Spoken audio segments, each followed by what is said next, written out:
Ciao a tutti, benvenuti sul mio canale. Hey everyone, and welcome to my channel.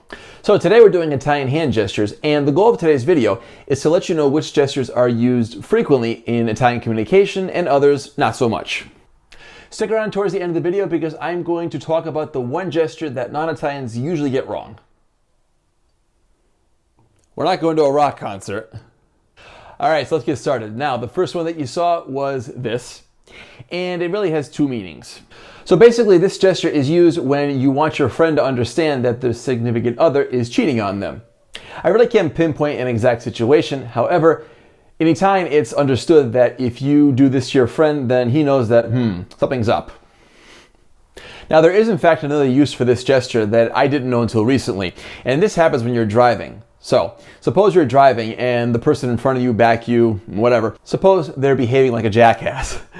Now, if you're not happy about that and you want the other person to know this, then you give them the horns like that, but be very careful because this means that you're ready to rumble, that road rage is about to happen.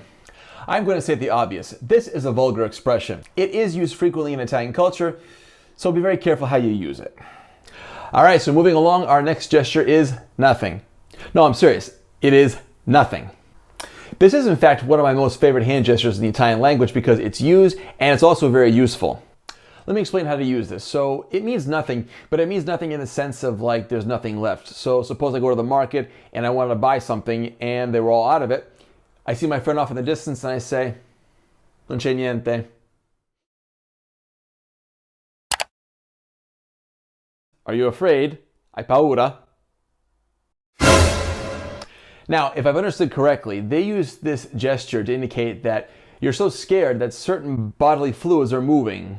So, hopefully I got that right. This gesture is used, and I do use it myself. There is in fact another gesture which is very similar, and you do it this way. You pinch your fingers and you move them a little bit or not at all. And this gesture is used to indicate that there is a lot of people in a given area. This gesture is in fact used in modern Italian culture, and you would use it in this way. So suppose you went to a park and there was a lot of people there. That's what you would say. You would say, there was a lot of people at the park. C'era molta gente. This next one came as quite a culture shock to me, and let me tell you a story. So when I first moved here, I was living in Naples, and on one afternoon, I was walking and talking with a friend. I was telling him a story about how I was driving and I wasn't too happy with somebody, so I said that I honked the horn at the person. Now, if you're Italian, then you know exactly what I'm talking about, but for the rest of you, let me explain. This means honk the horn in English, whereas in Italian, it means to have sex. I had no idea. God knows the confusion I caused before I actually learned what this gesture really meant. I don't see this gesture very often, but yes, it is used. For this next gesture, I'll tell you later. No, seriously, it means just that. So you use this gesture when you want to say Dopo, which in Italian means afterward, later. I really love Italian hand gestures. I mean, that's why I'm making this video. And what I like about them the most is that you can use these both when you're talking to somebody in person and if they're far away and they can't see you. So yeah, this comes in very handy. This one as well. So this next one I learned only recently, and the reason is my daughter. So she's 9 months old, and we of course talked to her, but we're trying to get her to associate the gestures with the words. And everybody around her keeps doing this. And at first I didn't get it. I mean, obviously it took me only a few seconds, really.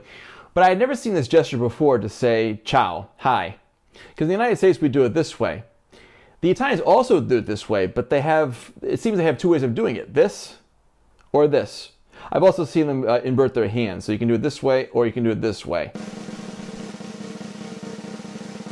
And now for the last one, and as you can probably guess, it's this one.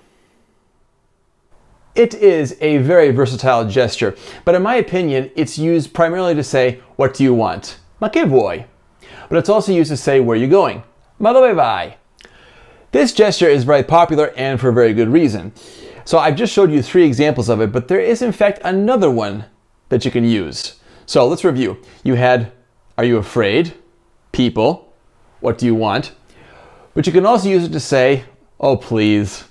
And you would do it like this. You take the pinch finger, you put it to your chest, and you say, oh please, ma che.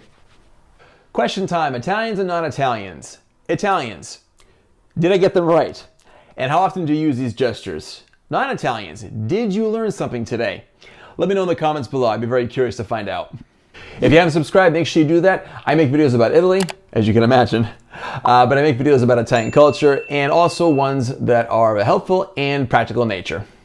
If by any chance there is a specific video that you want me to make that I haven't done yet, do let me know in the comments. Grazie mille per l'attenzione, ci vediamo alla prossima. Thank you very much for watching, I'll see you next time.